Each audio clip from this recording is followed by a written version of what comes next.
No, that's a very nice personal introduction. So let's give the floor now to Andre. Thank you. For about 40 minutes or something. Then we will have a break, and then we will start with the questions and discussion. Okay? Thank you, and thank you everybody for being here. It's so good to see some old friends and meet some new ones. I will maybe give just a few minutes introduction as to how we came to understand the message of Girard and what the impact it had on us. So a little bit of background, and then I'll move into a deeper introduction of Alfred North Whitehead. It's always tempting with a lot of people who understand Girard just to speak about Girard, because there's such inexhaustible depth of knowledge there. But I am quite excited about the opportunity to show what Whitehead has to say and how his thoughts harmonize and enriches Girard's understanding. Mary Ann and myself met when we were 18 years old. 3 months later, we were married, and we were passionate about the message that we thought would bring meaning to people's lives. And so we started in Africa as missionaries, and the communities where we spoke, for them the scriptures were vital to their understanding of the world. We very quickly learned that not everybody interprets the scripture the same way. It's not always good news for everybody. As Bernard testified as well, when we started again traveling, because when the kids started going to school, I thought I'll get a real job. And I went and studied some computer science and went into that direction for many years. But when the kids came to an age of leaving school, we decided to do what we love doing, and that is the kind of conversation that brings greater meaning and significance to people's lives. So when we started again in 2009, 2010, traveling to different groups, one of the things that we noticed was that although we found ourselves in churches over weekends, more and more people were moving outside of the institution. And during the week, we would meet with groups who could no longer identify with the religion they were brought up in.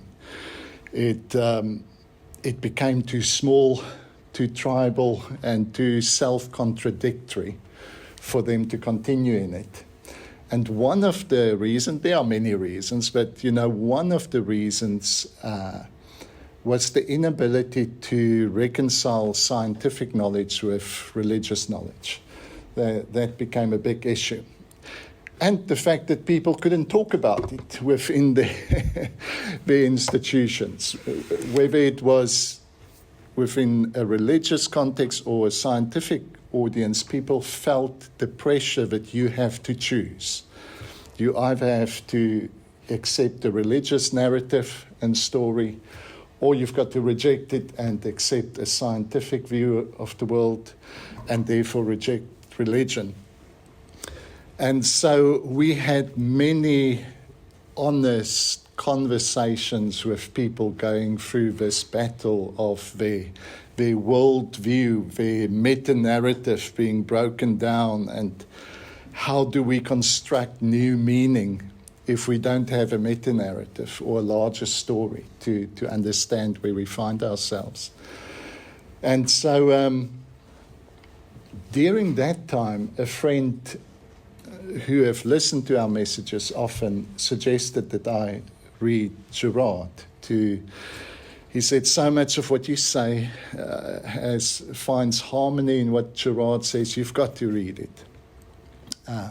I did not take his advice for a year or two. I eventually read a first book, and it was difficult. I did not quite get into it. But something in the book kind of got my attention. And then during somebody invited us to minister on a conference that was called the Religious Detox Tour on a cruise ship. So we thought, well, that sounds fun. And we were ministering on this ship when I was reading The Scapegoat. And in Girard's book of The Scapegoat, he actually speaks of a specific tribal myth in which they would sacrifice, and he goes through the whole myth of sacrifice. And we stopped at the island where we actually saw these Mayan temples where human sacrifices were performed. And as we got off the ship, there were just skeletons everywhere. That was still celebrated, death and sacrifice. And so the reality of what Girard spoke about kind of became more evident. I first just read Girard because I thought it could add something theologically, add something in terms of my understanding of violence in the scripture. But very often things happen unconsciously that we don't intend. I did not intend for Girard to turn my life upside down, but a few months later, I discovered that something was happening inside of me, and I didn't at first link it to Girard, but eventually I saw the connection. There was a period in which I lost all desire. I'm going to make this quick to try and get to Whitehead. And I realized that why that happened is because of this idea that other people's desires are still creating me. I rebelled against that. I didn't want that. I didn't want anybody to be able to create me. I was quite comfortable with the idea that God created me a long time ago and I must just discover who I am.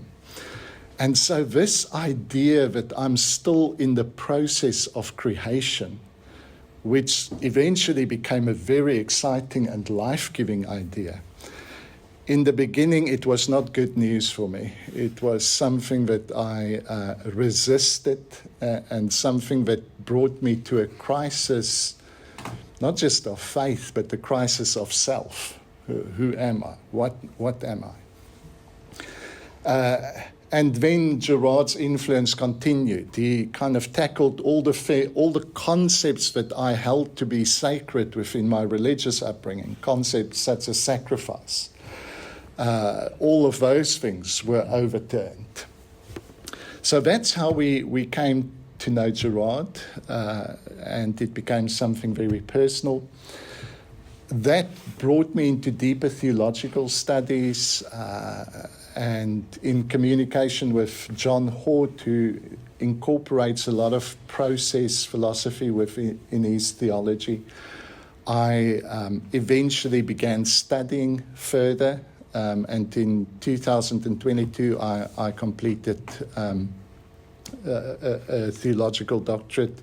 You might know Dr. Anthony Bartlett. He was one of the people on the Defense Committee. Somebody you might not know is Andre Rabe, because he's more into the process philosophy side, but he was part of that journey as well. So that's why that book is here today. It began as a thesis, and then it took another year to put it into a book format. So that's the end of my introduction of just how we came to know Girard and myself. And I'm so happy that I have an opportunity to introduce Whitehead, because most of the places that we are at, I need to start with introducing Girard. So this is a unique opportunity for me.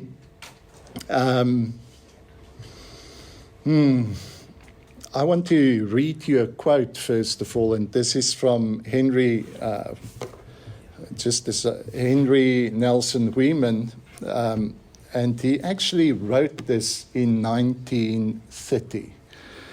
He said, "Not many people will read Whitehead's recent book in this generation. Not many people will read it in any generation." But its influence will radiate through concentric circles of popularization until the common man will think and work in the light of it, not knowing whence the light came from. After a few decades of discussion and analysis, one will be able to understand it more readily than can now be done. We don't have a few decades for discussion, but I'm going to hope to capture some of the essence of what he said. And this, Whitehead is notoriously difficult to read. He used language in a unique way because he thought language reflected our perception of reality, and our perception of reality was too narrow for him, so he turned language upside down to make us think differently. And this little idea that his ideas will become just saturated within human thinking has proved prophetic. Today, philosophically, theologically, psychologically, even within the physical sciences like quantum physics, they are drawing from Whitehead's ideas to further their studies. In fact, Whitehead's theory of extension is frequently identified as the foundation in the studies of robotic vision, spatial reasoning, and artificial intelligence.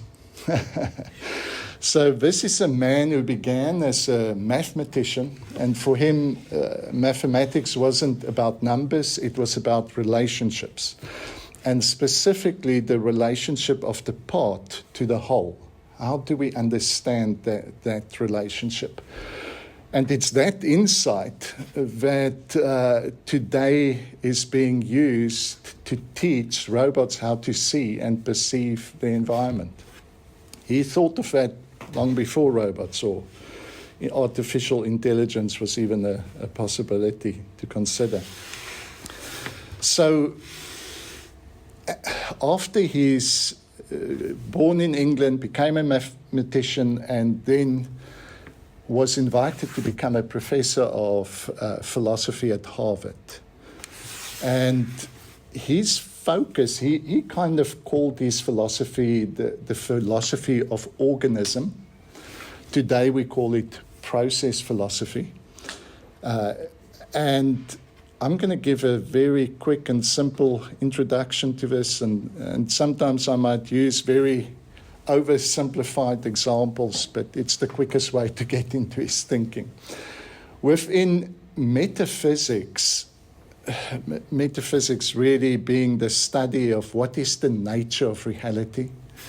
And when we get to the nature of reality, we ask questions of our most basic assumptions. And that's normally not a comfortable thing to do.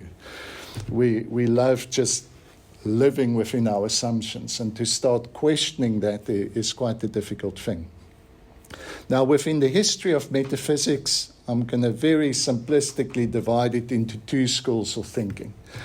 The one school of thinking says the nature of reality is stuff. We begin with things, and when these things act, it causes events. And within that tradition, events are subject or subsequent to substances. What is most real is a substance, and events is secondary. Whitehead took this the other way around. He said, actually, what is most real about our world are events. And you cannot look at anything and fully explain it without referring to the events that brought that about. So let's take this event today. Here we are, having this meeting.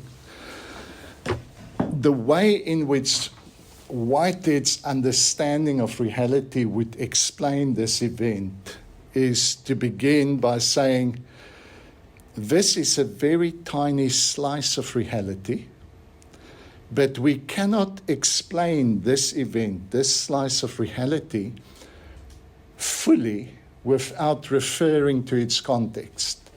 So here we are in Amsterdam. Amsterdam is part of this country, is located on this planet, is part of a galaxy, is part of the history of our universe. Now, if we want to fully explain this event, we've actually got to explain the history of our whole universe, which is impractical, which is not possible, actually. So when we try and explain an event, we've got to first and foremost recognize that our explanation will always be limited to the questions that we ask that are relevant. So here we are in this event. What is it we want to know? Those are the questions that's going to guide our inquiry. Let me make it more practical. Think a little bit more practical. So, if we look at Bernard, it is natural for us to just perceive his form and say that is the substance and the essence of Bernard. What Whitehead is saying is that reality is more like a matrix, a interwoven tapestry. Now, on a tapestry, you might identify specific forms. But if you want to find out what does this form consist of, you're going to start pulling at one of the strings, and you're going to discover that this string is not just connected to that form. It is connected to all the other forms. So this is Whitehead's idea, is that reality is this intertwined flux, movement of events.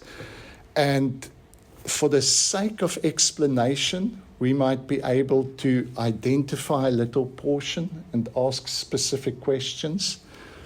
But in reality, it's undividable. It's a whole, it's intertwined. So that's the basic idea there. Now, why?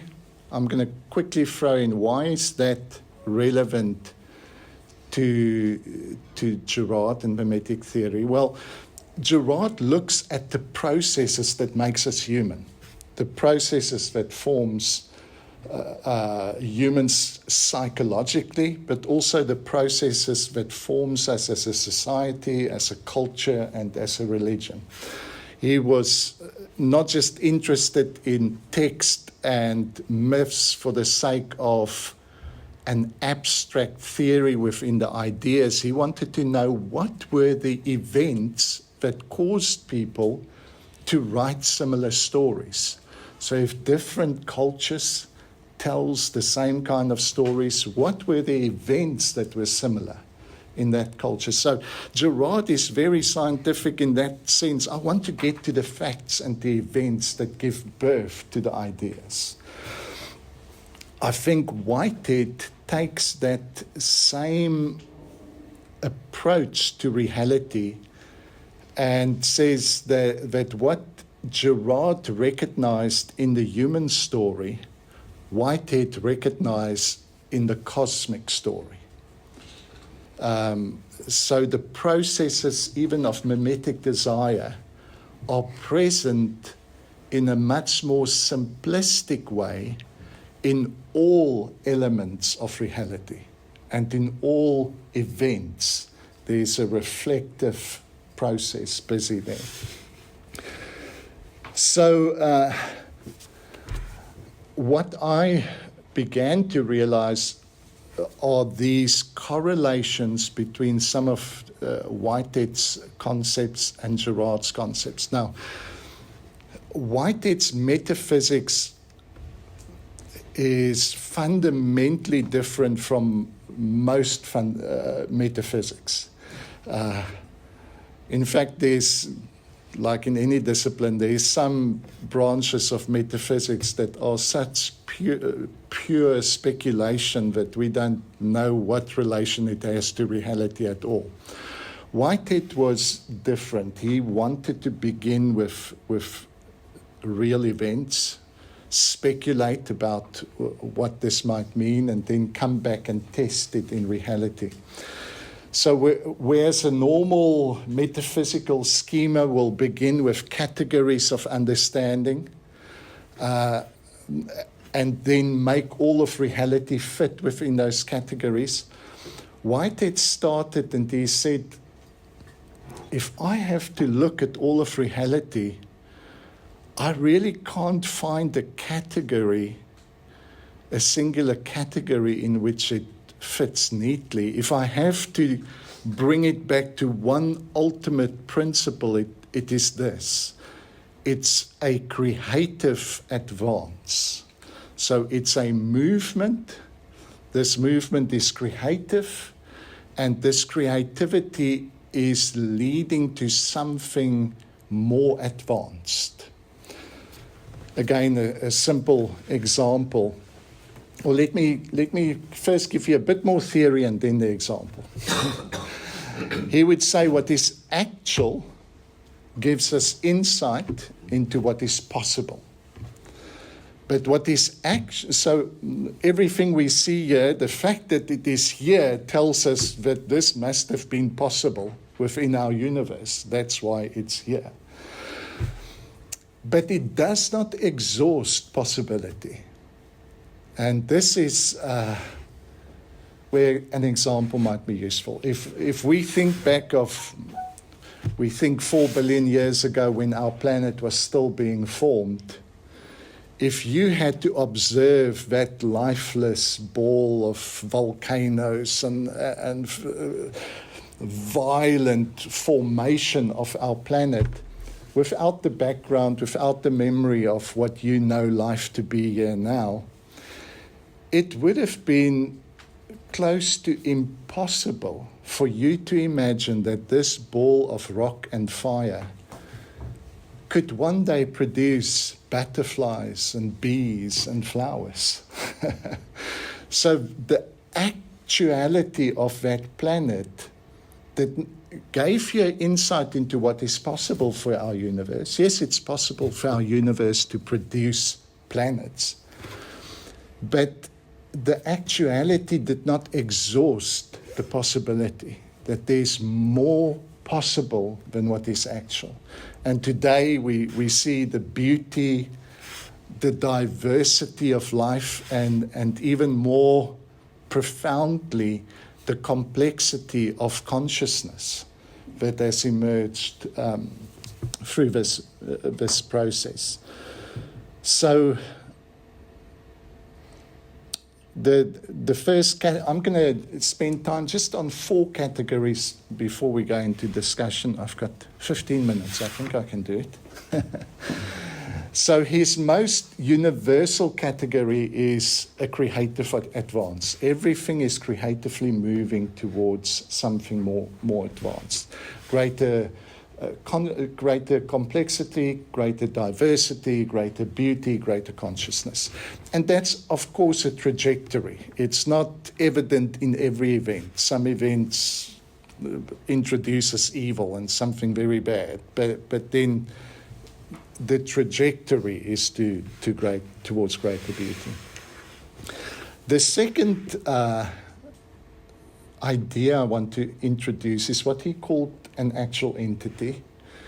And this is simply, there are so many ways of saying this, but whenever we have an actual fact, an actual value manifested in our world.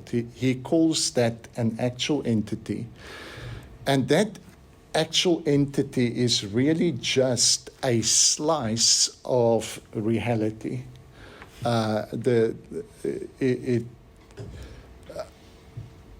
We can never explain that actual entity fully, but we can decide on what portion of it we want to explain. And so we can really choose a period at which an event begins and the period at which it ends, and conceive of that as an actual entity. So later on, when I looked at mixing the two ways of viewing the world with Girard, it became a very useful tool to do both what Whitehead calls coordinate and genetic analysis of processes. We'll get into that in more detail. The next term, so we've got a creative advance, we've got the actual entity. So the creative advance you can understand as the whole tapestry. The actual entity you can understand as that one little form on this tapestry. And now prehensions we can understand as the individual strings. I want to understand how this unique form relates to another unique form, and prehension is that relationship.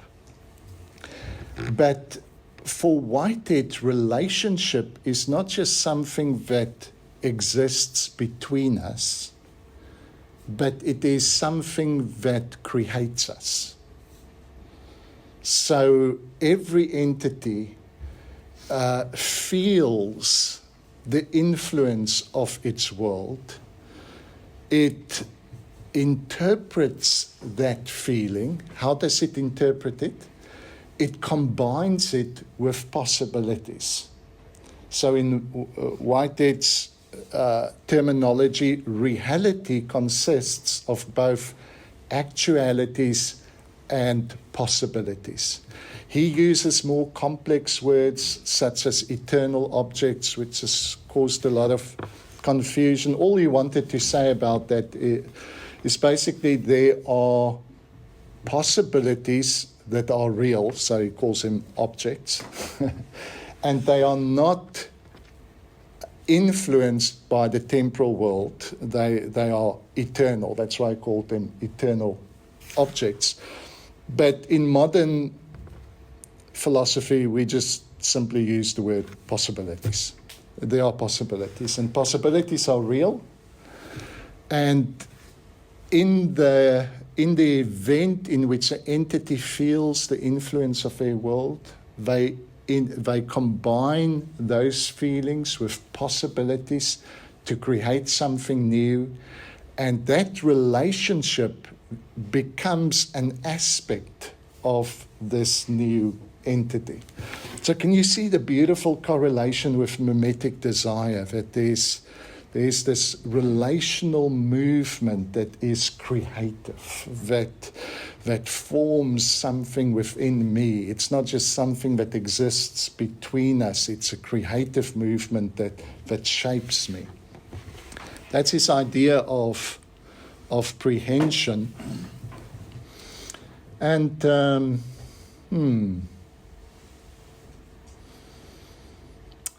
me give you a quote. If you have the notes that we send out, this is on page 29 of the book. The misconception which has haunted philosophic literature throughout the centuries is the notion of independent existence. There is no such mode of existence. Every entity is only to be understood in the terms of the way in which it is interwoven with the rest of the universe. And so for Whitehead, this whole process, because it has a direction, he then asked the question, why is there a direction? What is it that draws a chaotic planet towards greater life, diversity, and beauty. And this is where he uses the word appetition, which comes from the word appetite. And he recognizes that in every occasion, in every event, there is a drawing, a pulling, a luring towards a direction, rather than all events just falling down into chaos. Why do the events of our world produce greater complexity? Now, this concept of appetition, I think, is a elementary and very simple instance of what would later become mimetic desire in its more complex and intense form within human consciousness. I can see the same processes as what Whitehead saw in prehensions and appetition. Just quickly want to get one more quote I had here somewhere.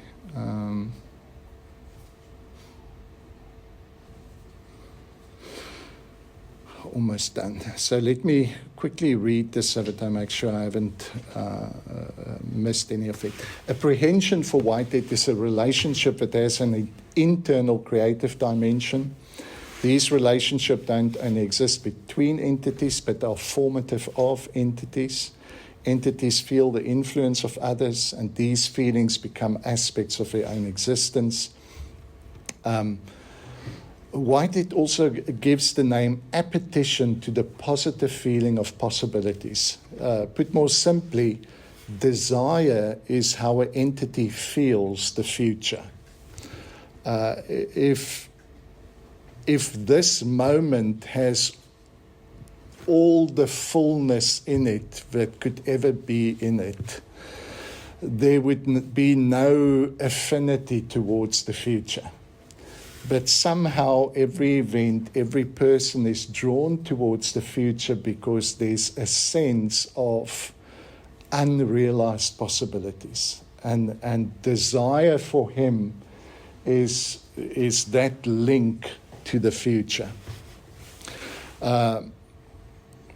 Put more simply, desire is how an entity feels the future. Positive prehensions are unconscious apprehensions of the aspect of other fragments of the whole and possibilities as they are brought into a new harmony and internal unity. This harmony represents a new intensity and diversity of experience. So for Whitehead, what he calls appetition defines the unrest in every moment, the urge within every entity to transcend itself.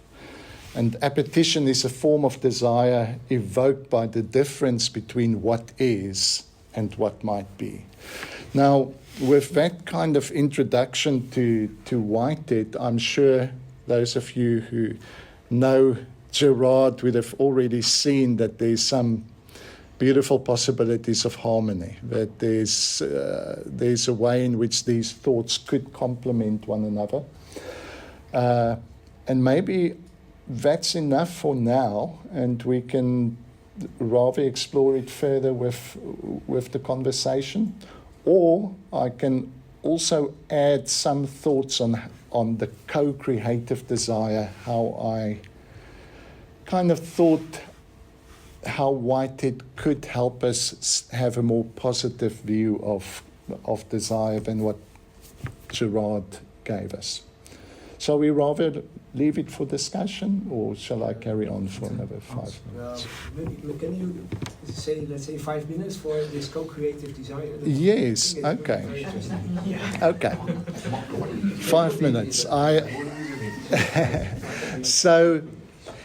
So for Girard, I think the basic view that he admittedly said that his focus is on the negative side of mimesis because he thought that was neglected. But he acknowledged that there's a creative side of mimesis as well, and mimetic desire. So when Girard gives us an insight into how this reflective desire works, he always begins with this basic assumption that there's a sense of lack of being. Why do we adopt the desires of others? And this happens unconsciously. Consciously, you might think, I'm full and satisfied, but unconsciously, there's this sense of a lack of being. And when we sense a lack in ourselves, it is very easy to recognize in others the fullness we think we lack. And that is what creates an opportunity for models to emerge. Is I see something in your life, in your way of being, that's desirable precisely because I feel that lack. And the way it manifests in reality is consciously we might just become aware of, I would really like to have that kind of car. We just consciously become aware of a desire. But what happened unconsciously, of course, is I saw somebody, probably through an advert, who represents everything that a successful person is supposed to be. I saw that person desiring that car, and that's why. My desire is not directly linked to the car. My desire is linked to the fullness of being represented by this person. But because I can't grasp that identity directly, I grasp for the closest thing to it, and that is what that person desires. I want that as well. We all understand that. So he begins with a sense of a lack of being. So let me use a simple example. Imagine a group of 5 toddlers in a sand pit. And we come to this group of toddlers and we say, who of you want to go to the beach? Now, immediately, the new possibilities are able to evoke a new desire because there's the difference between what is and what could be. But at this stage, it's probably not an existential crisis and the sense of lack of being that awakes the desire. It's just the possibilities of being, of a new experience that awakens desire. But what happens if I choose 3 of the toddlers and say, you 3 can come to the beach with me, and you 2 must stay in the sand pit here? Suddenly, desire takes on a much more complex form, because now it's not just a comparison between 2 situations, it's a comparison between my lack of being and the fullness of being that somebody else enjoys. And I think Girard focuses on that aspect. What I'm hoping to bring through introducing Whitehead is to say, in every situation where desire is evoked, we can consciously decide to focus more on the possibilities of a new situation rather than focusing on the comparison with other people. And that would already give us a pathway to a more positive relationship with the future, where it doesn't cause existential lack. There's still technically a form of lack because the present lacks the actualization of the possibilities that's in the future. There's a form of lack, but when there's no comparison with others, it's not that existential lack. Secondly, I look at relocating the possibilities of being. In an unhealthy relationship with models, we begin to see the models as as the stewards of the possibilities of being that can make my life fuller. And this is where conflict arises. Why can't I have what I want?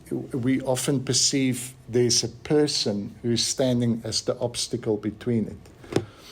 I found this very helpful in any relationship where there's conflict. I would step back and I would think, what is it I desire? Because very often in conflict, I don't think of desire and all of those things. I just think, why is that person being so difficult? It's that person's fault. I don't naturally think of the whole process. But within Girard's way of thinking, I can now sit back and say, obviously there's something that upsets me about this situation, and I won't be upset unless there's a frustrated desire. So what is it I desire, and why do I perceive that person as the obstacle to that desire?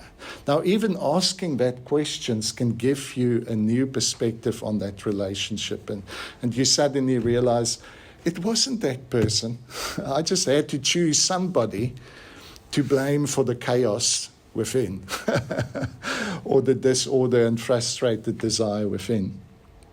So if we relocate the possibilities of being, instead of seeing others as containing the possibilities of being for my fullness or as an obstacle to those possibilities of being, if we can see, and this is what Whitehead does, he basically says this mind-like structure that structures possibilities in such a way that it leads towards greater complexity and beauty, that is what he calls God.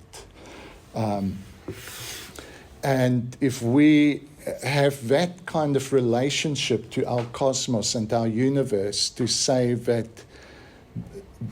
the possibilities contained in it is not kept from us or by other people, but rather other people are the way in which God lures us and draws us towards more positive and fulfilled lives. And so a positive way of mimetic desire is things like courage, things like kindness. I can recognize that in other people without them ever becoming rivals, because that kind of quality is an inspiration to be more courageous, to be more kind, to be more whatever the quality is. And lastly, I kind of spoke about redefining being, and I've got a section where basically the conclusion is a way of perceiving relationships in which we understand that if I contribute to the fullness and the satisfaction of those around me, I also contribute to my own satisfaction. And if I harm others, I also contribute to my own harm. So it's an understanding of this interrelated reality, that nothing is completely separate, that I can't harm you without being harmed myself. So those are the three areas that I focus on where Girard and Whitehead could positively influence one another. With that, thank you very much for your time and attention, and I'm looking forward to hearing all the comments. Yeah, no, thank you very much. That's first.